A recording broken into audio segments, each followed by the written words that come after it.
Uh, what's going on, YouTube? My name is Mr. Crippled, and today I want to talk about Cerb and his aspect. Now, before we get into the video, don't forget to like, comment, and subscribe.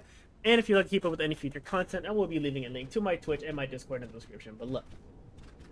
Now, at first, I wanted to say that the aspect is not that bad, because on paper, it's pretty good. It lasts long, it does a lot of damage. You lose a little bit of sustain and some utility, but the trade-off in damage is kind of nice until I realized that Cerberus has way too many bad matchups for it to matter. So, if you don't know, here's what the aspect does when you turn it on, right? As you can see below your little, below the indicator of your 3 head stacks, right? Below the little indicator, there's a 0. For Your every middle tower 3 is under attack. For every 3 enemy god souls that you get 1 stack. What that stack does is it makes your 2 last longer. This does infinitely stack. As far as I've seen, there hasn't really been a cap for this. You can have like an extra 10 to 15 seconds in a conquest match if you stack this properly, and if you're going out of your way to stack it, you could possibly get it even higher. So it makes this ability your damaging ability, right? And the trade-off is that the souls that you kill, they no longer heal you, and your ult is only a knockup. It's no longer a displacement. So if you ult somebody and you try to turn around to get them back to your middle team, tower is under attack. you can't do that no more. It is purely a knockup, right? Here's the issue. The biggest problem with having an aspect focused completely on Cerberus's 2 is the fact that Cerberus is not CC or displacement immune while he's casting it, right? And at first, I thought displacements would fix this issue, right? Or making him displacement immune while casting this ability would fix this issue, but it doesn't. One of the worst matchups for Cerberus right now is Cabrakan, right? Especially if he has this aspect on, because you're not going to be able to get him. You're not going to be able to stop him from CCing you, from stunning you, right? And this ability, even with full CDR and Sands of Time, you're still looking at a 7-second cooldown, which is absolutely crazy for an ability that's supposed to be your primary damaging source, right? And I get it. It's a protection shred. I understand they're trying to balance it, but there are too many meta, quote-unquote, meta gods right now that can completely shut down this aspect. You see Cerberus, you can go Susanoo, you can go Vulcan, you can go Soul, you can go Herc, you can go Cabra, obviously. You can go Merlin, you can go Bacchus. Your middle tower is under attack.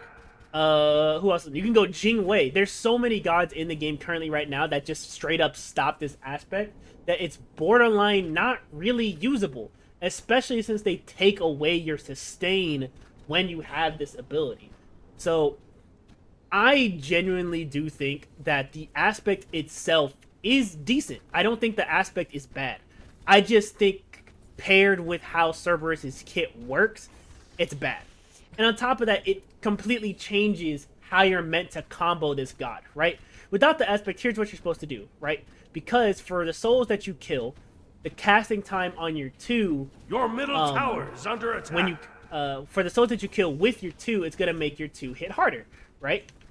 So, ideally, you want to leap in, you want a 2, and then when all your heads are alert, then you want to throw your 1, so you can stun them.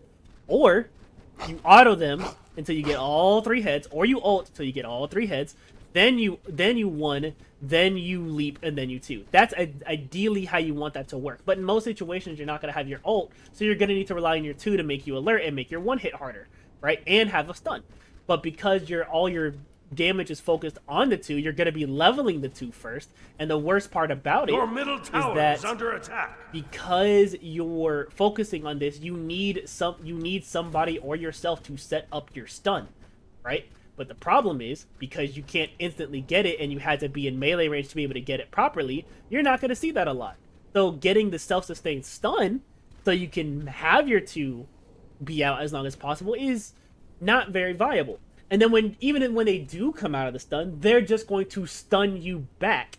So you're not even going to get the full value out of being able to use your 2 entirely, right? So I just think that this aspect just has a lot of issues simply because of how Cerberus works as a character.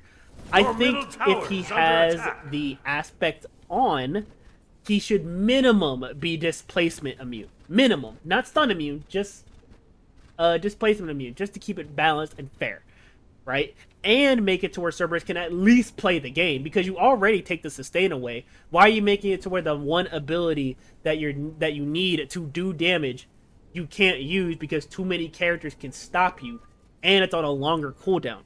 So I think another good change universally for Cerberus is that if you stun him or you CC him out of this, if they don't want to make him displacement immune, is that half the cooldowns are taken away from his Your middle ability. tower is under attack. Right? So since it's on naturally a 14, 13 second cooldown, they should knock it down if you get stunned out of it to about 7 seconds. That way you can constantly have it up. And at that point you wouldn't need the displacement immune because you're constantly always going to have it, right? I think they should be knocked down to like a third with the aspect on to keep it balanced, but I think that would greatly help him. But let me know what you guys think. That's how I currently feel about Cerberus. I still am excited for the Poseidon aspect, but we're just going to see how it goes. Thank y'all for watching, and y'all take care.